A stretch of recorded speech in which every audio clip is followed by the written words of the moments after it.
13. Yeah. I hear for Christian music. I'm here with Dwayne Flamand, how he found hope about his story, and a question asked him, "How do you know what is your purpose in life?" Dwayne. How do I know what my purpose in life is? Uh, that's a good question. I don't know if I know what my purpose in life is. I know for sure one of them is working hard, and the second one is loving God and loving others. That's my purpose in life. What about you?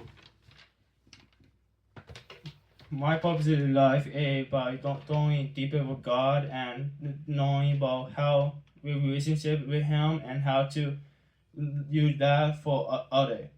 Now, another question asks, how can you tell me more about your book, How You Found Hope? About my book? Is that what you want to know? Yes. How did that book come to be? Well, I was in a really dark place in my life. I just lost my sister, I lost my mom, I lost an auntie, and I was really having a hard time in life. And somebody asked me to share my story on TV, Tribal Trails TV, and I did that. And then they thought my story was so awesome that they wanted me to write it down. And so I wrote it down. And then they contacted me after I wrote it all down, and they said, "We made your story into a little book." And so what I did, I took that as a challenge from God. I said, "Well, God, you gave me this little book. I have to travel around and I got to share my story with other people." And so that's what I started to do. So I've been doing that for 4 years, traveling around, talking about how I found hope and hoping that people that need hope, that are kind of in the place where I used to be, will find hope in my little story. I hope it points to Jesus. So that's kind of how that came to be. Yes, that's a very good story about how people reach to God and knowing Him and how to touch other people's lives. And the other question, can you tell me about do you know what a God plan for your lives? What's God's plan for my life? It's a good one. I don't know if I know for sure, but I think this is what I think the number one plan I think He has for me is to love my kids, to be a good dad, and to be a good husband. That's everything else is good, right? That's what I think his number one plan is for me. And yeah, preaching and sharing my testimony. I don't think his plan for me is playing music, though. I can't sing. Yeah, another question too about do you know how do you know how did you come to know God and how God changed your life for people to know if they want to know God to follow Him. How did I come to know God? Is that what the question is? Yes. And what was the other part of the question? For people to know how to know people to know God and to For follow people to know how to follow God. How did I come to know God, and how do I tell other people how to follow God and know God? How did I come to know God? Is I realized I always heard about God going to church, right? You always hear about God, and you watch movies and they talk about God. But I realized I was a dirtbag. I realized I had lots of garbage in my life, lots of sin. I was in jail. I don't know if you know that about me, Philip. I was in jail many times, and I wasn't a good person. And the cops were always arresting me, putting me in handcuffs. And I realized if my life needed to change, because I wanted to be a good person, because I wasn't happy, I wanted to be happy. And God was the only way to be happy. So I looked for a church. So that's what I tell people. Look for a church. Find good people that love God, and then go to that church. Don't be a skipper like Philip. No, I'm just kidding. But yeah, just find good people that really love God. Just don't go to any church, any boring church.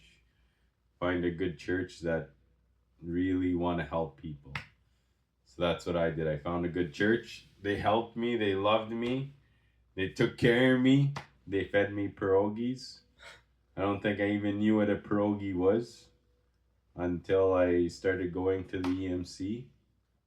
And then they showed me this little white thing with like white sauce. And I was like, what is that? And they said, that's a pierogi. And I was like, what's a pierogi? Now I'm addicted to pierogies. That would be helpful for people to know. Best thing for education and has to go deeper with him. Another question about how do you how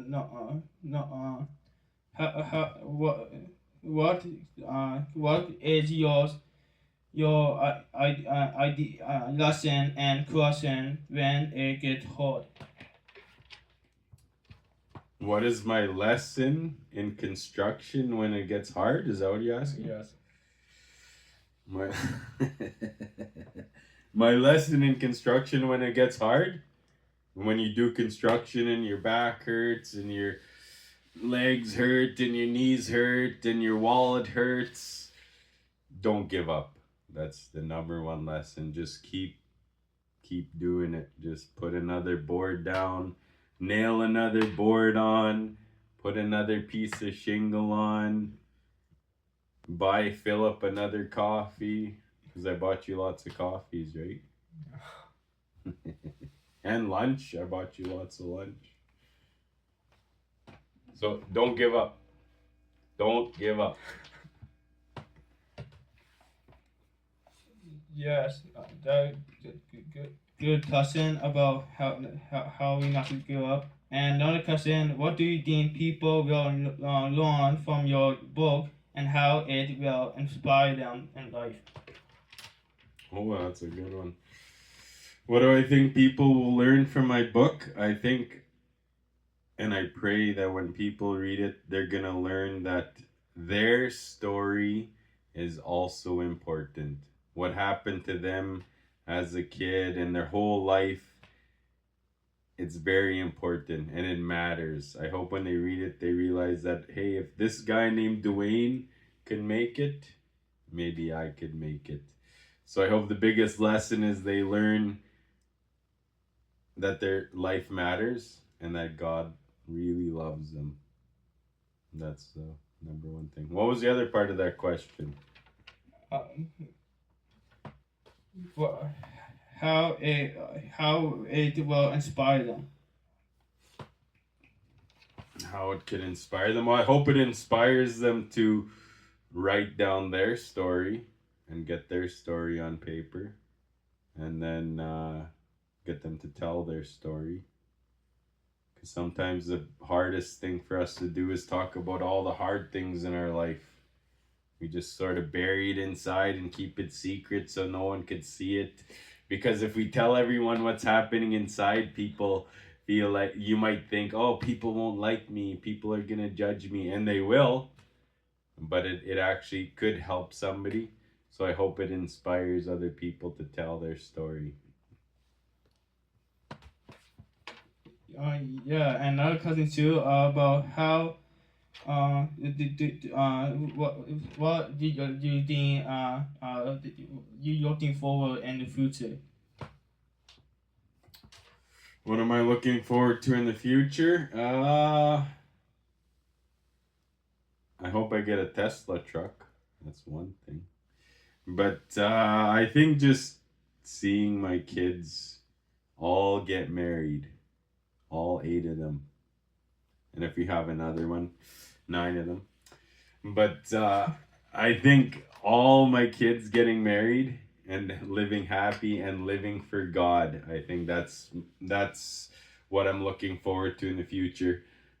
The coolest testimony I ever heard. This is it, Philip. Okay, you ready? I was raised in a Christian home. I had a good mom and a good dad that loved me. That's the best testimony. And I hope all my kids have that story. So that's what I'm looking forward to the most. And being a multimillionaire. What are you planning on doing for your coercion job? Are you going to go maybe bigger, or you plan to have someone else? What you plan on doing with your job in the future? Well, I'll just keep working and then hopefully I'll hire Philip to work for me forever, and then he'll have his own truck and his own tools. And then I'll just point at a job. Go do that job, Philip. And then you'll just go and do it. And you'll do it right. That's what I hope. But whatever God has for me, that's what I'm hoping. If he wants me to do construction till I'm dead, good. If he wants me to be a preacher, good. If he wants me to be a singer, I'd question his choices. But yeah. Does that answer your question? Yes. Right on. Are you planning on maybe make music, or do you plan on continue teaching, talking to people and teaching to them? Definitely not music. I'm not gonna do that. But preaching and teaching, yeah, I'm good with that. It's fun. Sometimes it's hard, but sometimes it's really good. So I hope your sister could join us one of these days in church. Here you go. Yeah, basically, to us very helpful, and to help you to talk to people. Basically, we are a family, big family of God, and to get connected with people in the church. It help in our faith with God. Basically, if you're going tough time, we got people like beside us. So another question about how what are your plan to help people, and when someone had the same story about your life in the future? What's my plan if someone has the same story? And I think if someone came up to me and said, hey, your story's the same as mine, I'd probably pray for them. I'd lay my hand on them. And then I'd ask God to bless them and invite them to church. I think I'd do that, yeah. The day for the interview we're doing, you could set the book out from the one how Dwayne found hope, and you can talk to him how he did the story, and you can message him or email him. You find him on Facebook, Dwayne Flamand, or you can social coercion company Flamand Coercion. You can keep in touch with him how he found this book. This is for your Christmas music. Hope you had a nice good day.